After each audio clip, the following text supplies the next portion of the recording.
Sekarang mari kita belajar tentang pengukuran dalam fisika. Sebagaimana kita ketahui, pengukuran adalah kegiatan membandingkan besaran suatu objek atau suatu fenomena dengan standar yang sesuai. Seseorang yang sedang mengukur jarak rumahnya ke warung mie ayam misalkan, sesungguhnya sedang membandingkan jarak rumah ke warung itu dengan duplikat standar 1 meter yang berupa meteran.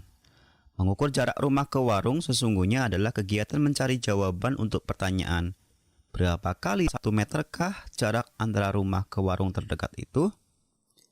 Lalu hasil ukur disajikan sebagai perkalian antara sebuah bilangan real dengan satuan yang dipakai. Bilangan real dalam ungkapan hasil pengukuran menunjukkan hasil perbandingan atau rasio antara besaran yang diukur dan duplikat standar besaran yang dipakai. Ketelitian dan keakuratan dalam mengukur suatu besaran sangat diperlukan dalam menganalisis data, apalagi data yang dianalisis akan digunakan dalam bidang sains, teknik, dan teknologi. Misalnya, pembangunan jembatan di suatu wilayah. Jika kamu mengutamakan ketelitian dan keakuratan, bangunan akan berdiri kukuh dan sesuai dengan harapan.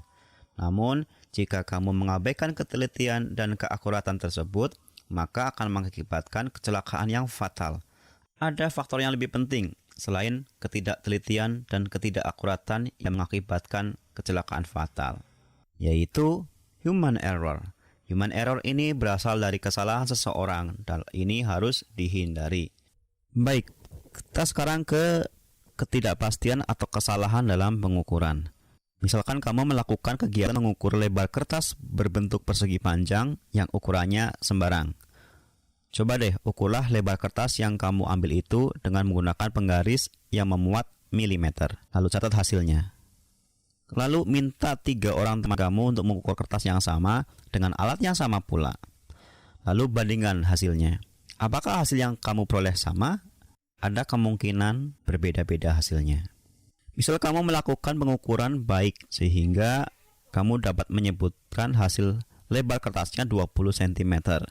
Pertanyaannya adalah, apakah 20 cm itu merupakan lebar kertas yang sesungguhnya? Tentu saja tidak. Bisa nggak kamu mengetahui lebar kertas tersebut yang sesungguhnya? Jawabannya juga tidak. Bahkan seorang fisikawan eksperimen yang hebat sekalipun tidak akan berhasil mengetahuinya. Oleh karena itu, para fisikawan memperkenalkan konsep ketidakpastian atau ralat. Ralat atau ketidakpastian adalah sarana bagi para fisikawan yang melakukan pengukuran untuk mengungkapkan keraguan-raguan mereka akan hasil ukuran. Ralat diwujudkan dalam bentuk bilangan positif. Dengan menggunakan konsep ketidakpastian ini, hasil pengukuran suatu besaran A disajikan dengan format A plus min delta A. Dengan A adalah rata-rata pengukuran dan delta A adalah ralatnya. Sajian hasil pengukuran semacam itu diartikan bahwa nilai sesungguhnya besaran yang diukur itu terletak antara A min delta A sampai A plus delta A. Dengan kata lain, nilai besaran A yang sesungguhnya tidak kurang dari A min delta A dan tidak lebih dari A plus delta A. Sebagai contoh, hasil pengukuran panjang kabel disajikan sebagai 5000 plus minus 5 mm.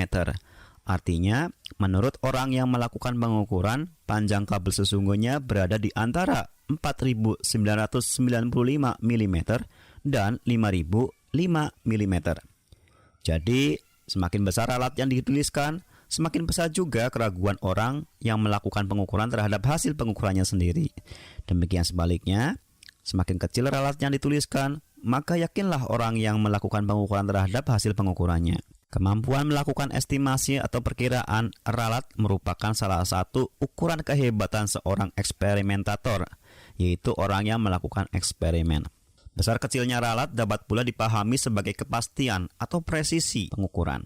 Makin besar ralatnya, semakin kurang kepastian pengukuran yang dilakukan.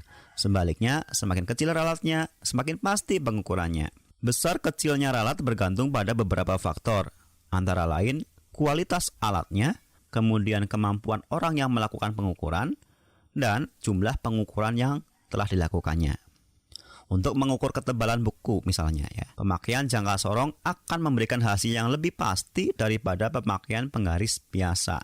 Pengukuran yang diulang akan memberikan perbanding bagi data hasil pengukuran sebelumnya, dan hal ini pada akhirnya akan meningkatkan kepastiannya. Cara menentukan ralat sangat bervariasi, bergantung pada cara pengukuran dan alat ukur yang dipakai. Pengukuran dikatakan akurat jika nilai rata-ratanya mendekati, boleh dikatakan sama dengan nilai sebenarnya dari besaran yang diukur. Pengukuran dikatakan teliti jika ralatnya sangat kecil, yakni ketidakpastiannya kecil. Dengan demikian, teliti tidak sama dengan tepat. Untuk lebih jelasnya, simak gambar berikut. Yang pertama, ini adalah gambaran pengukuran yang tepat tetapi tidak teliti. Kemudian yang ini adalah teliti namun tidak tepat. Dan yang terakhir, ini adalah gambaran mengenai pengukuran yang tepat dan teliti. Sekarang mari kita bahas mengenai metode pengukuran dengan ketidakpastian. Katakanlah kita akan mengukur panjang sebuah benda menggunakan mistar atau penggaris seperti berikut ini. Nah, langkah yang pertama adalah kita harus menentukan nilai skala terkecil atau NST dari alat ukur tersebut. Nah, cara mencarinya gimana cara menentukannya? NST itu adalah jarak antar garis yang paling dekat. Jadi, penggaris ini memiliki NST sebesar 1 mm atau 0,1 cm. Kemudian yang kedua adalah tentukan ketidakpastian dari alat ukurnya. Nah, ketidakpastian dari alat ukur itu simbolnya delta A, misalkan seperti itu, dirumuskan sebagai delta A sama dengan setengahnya NST. Sebagai contoh yang tadi bahwa NST-nya 1 mm atau 0,1 cm, maka ketidakpastian alat ukur tersebut adalah setengah dikalikan 1 mm, ketemunya 0,5 mm atau 0,05 cm. Langkah ketiga, yaitu tentukan hasil pengukuran awalnya. Oke, katakanlah gini, kita ukur secara langsung dan ketemulah hasilnya adalah panjang benda tersebut 25,4 cm. Kita tulis sebagai A0. A0 sama dengan 25,4 cm. Dan langkah yang keempat adalah tentukan hasil pengukuran akhirnya menggunakan rumusan A sama dengan A0 plus minus delta A. Oke, kalau kita substitusikan menjadi 25,4 plus minus 0,05 cm. Kita pakai yang 0,05 cm untuk delta A-nya atau untuk NST-nya yang 0,1 cm karena hasil pengukuran awalnya juga menggunakan satuan cm. Kalau kita uraikan sebagai hasil pengukuran akhir, maka 25,4 plus minus 0,05 cm untuk yang dikurangi adalah 25,4 dikurangi 0,05, ketemunya 25,35 cm. Kemudian untuk yang ditambah, 25,4 ditambah 0,05, ketemunya 25,45 cm. Jadi, benda tersebut memiliki ukuran asli antara 25,35 cm sampai dengan 25,45 cm.